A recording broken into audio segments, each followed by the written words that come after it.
for clicking on this video. My name's Alyssa. If you're new here, I make videos about recovery and overall wellness and mental health. It's been a while since I filmed. The last month has just been pretty crazy for me. Balancing an internship that's unpaid and a part-time job and school and taking care of my own mental health as well. So thank you for clicking on this video. With all of that said, I wanted to talk about hypothalamic amenorrhea today, or the lack of menstruation, and my journey with this, basically just how to get your period back, or what has helped me to get my period back. My experience with birth control. I kind of just want to talk about periods in general because I am really passionate about this at this stage in my life, and I find it really empowering for women to have this information, especially if you've struggled from an eating disorder and maybe aren't even having your period right now.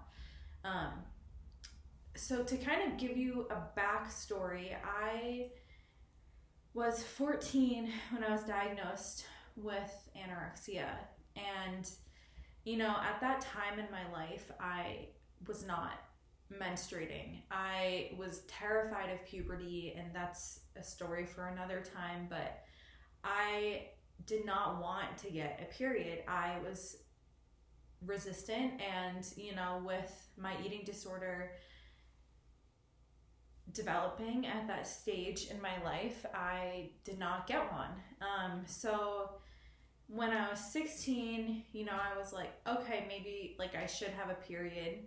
I remember just other girls at school talking about it and friends talking about it, and I was kind of like, okay, I guess this is something that I should address. And I went to a gynecologist. I had all of the tests done. I had an ultrasound on my ovaries. I had blood work done. I took I think it's like a progesterone pill, or it's like the period starter pill that you take it and you're supposed to it's supposed to help start your period. I did that, and that didn't work for me. And I had a really good gynecologist because she told me, she was like, you are not getting your period because your body fat is too low. And that was amazing because I feel like a lot of gynecologists don't say that, at least from stories that I've heard from people. And I was like, okay, what do I do? And she was like, well, do you have an eating disorder? Do you are you restricting? And I think I was honest. This is almost 10 years ago, so I'm not going to have the exact details, but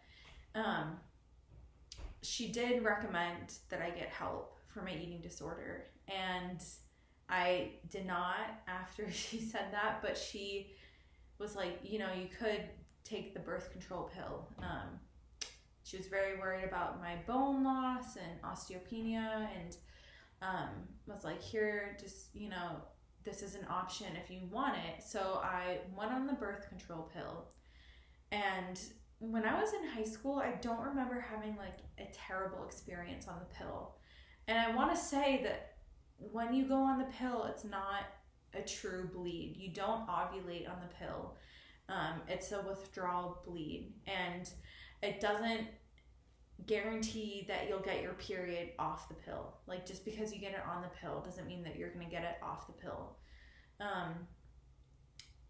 So anyways, I went to treatment, and I was actually on the pill while I was in treatment, and was there for a while, was in treatment for a while, and I think it was when I came home, I decided to go off the pill. And it was after I got out of IOP. Again, the details are just kind of foggy.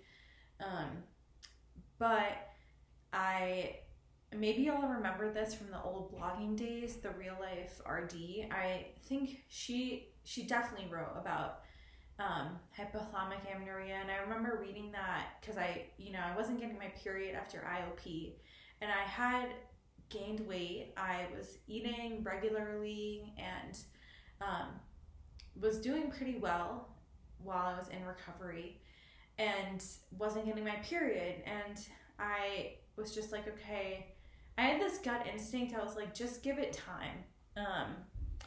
And that's what I did. So a few months later, I did get my period back.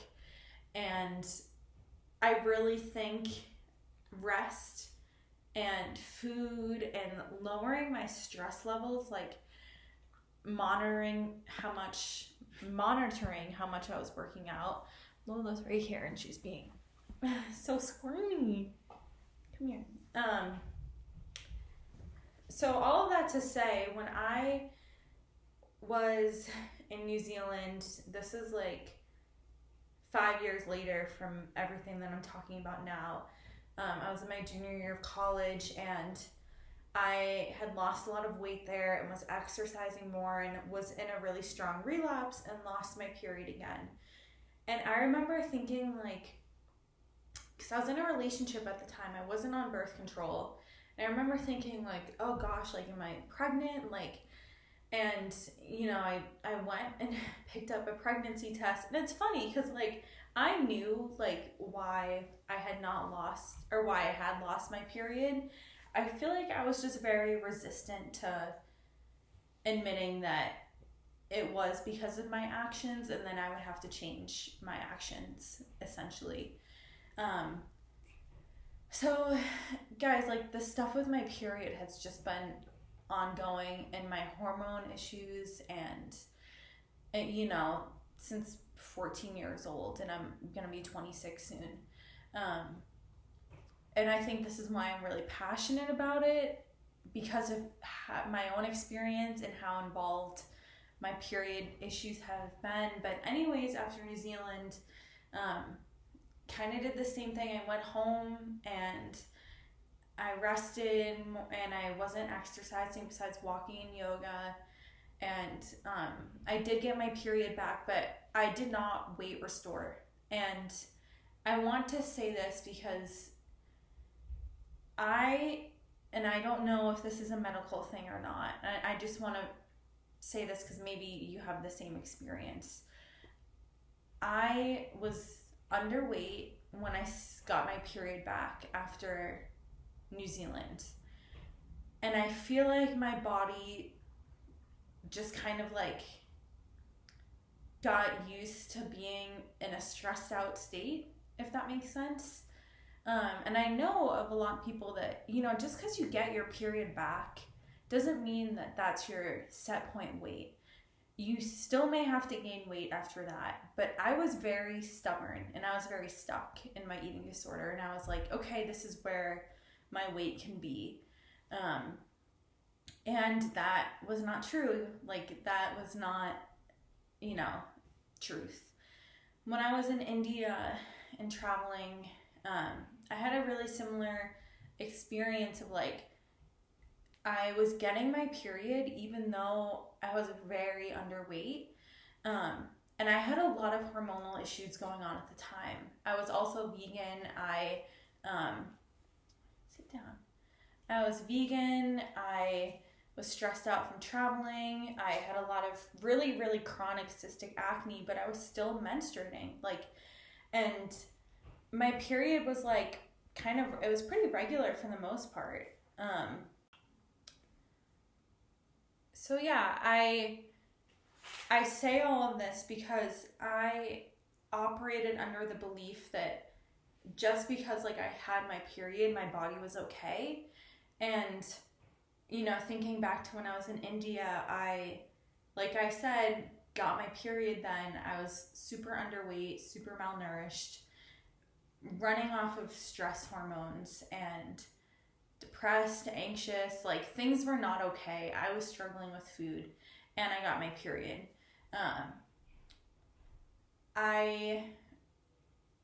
This past year was on the birth control pill. It's been like 4 months of me being off of it, and I was only on it for like 8 months or so. And I'll say that I don't know if I would have gotten my period this past year. I'm not sure, but I am menstruating regularly now. I have had 3 consistent periods in a row, and I just really want to encourage you, you know, to remember that your period is important, and especially, you know, when you're struggling with an eating disorder, it's really easy to just kind of like ignore if you don't have a period. Especially, you know, for some people it's like this thing of convenience, right? Like, oh, I don't have a period, that's easier or whatever it may be. I don't have to worry about getting pregnant, but you know, your body is meant as a woman to menstruate. So I wanted to give you guys just what tips I've used throughout the year, and like you've heard in this video, you know, my period stuff has been all over the place, and there's been different things I've done at different times, but I'll say I feel like the most crucial thing you can do for your hormones, for your period, is to eat enough to lower your stress levels, to eat consistently, so don't intermittent fast, eat snacks between your meals. And if you aren't menstruating at all, if you're really in the midst of your eating disorder and are really attached to exercise, I believe that you should take a break. And I feel like this is kind of a tough thing for people to hear, at least it was for me, but I've had to take breaks, complete breaks from exercise so many times throughout the past decade or so, and it's been really healing for me. And once you start incorporating exercise back in, you know, maybe look at like, what type of exercise am I doing? Am I attached to cardio? Am I attached to HIIT? Am I, you know, going to Orange Theory like multiple times a week? That might not be the best for your body. And I'll speak from my own experience, I don't move in that type of way anymore. Right now, I just love yoga, Pilates, bar, like body weight movement, and light weights, and going for, I think I said walks already, but I had to completely like rewire my brain around how I viewed movement. And a lot of that stemmed from like taking a break, also breaking any like compulsive rules I had around movement, and letting go of like high intensity, high impact stuff, because that, you know, it's not always the best for your body. And I think, you know, that needs to be said more. Another thing is lowering stress levels, and just accepting that your body may need to gain weight. It probably does. And I should have started this video, the typical claim, I'm not a dietitian. I am almost a therapist, not quite. But I will say that for me, I needed to gain weight. And like I said, like just because I got my period back, like those 2 times after New Zealand and after India, like I was not at my set point weight. I was actually really sick. And now I have more fat on my body, and I feel as if things are more regular, like my period's more regular. So you probably need to gain some weight. Like women need fat on their bodies, and a lot of the times, again, I don't feel like that's said enough. Like you might need an extra 5 to 10 pounds, like than you think you do, just so that your body can feel safe and so that things can get regulated in a better way and your symptoms maybe aren't as bad. And symptoms, I mean, PMS symptoms or having irregular periods, stuff like that. if you are really struggling, I always think you should go to a medical provider. You could get tests done, and like the Dutch hormone test, etc. But I do feel like just thinking of the root cause, right, of hypothalamic amenorrhea, it's typically because of stress, it's typically because of overexercise and not eating enough and being in a low body weight. So those things, you know, play into why your period is gonna be missing. I think I was under the belief that I could just do like test after test to figure out what was wrong with me without really, I didn't want to look at like the root cause. And that time in high school where I just like took the birth control pill, I didn't want to think of, okay, I didn't want to address why I wasn't actually getting a bleed every month, because that would have been, you know, facing my fear of weight gain.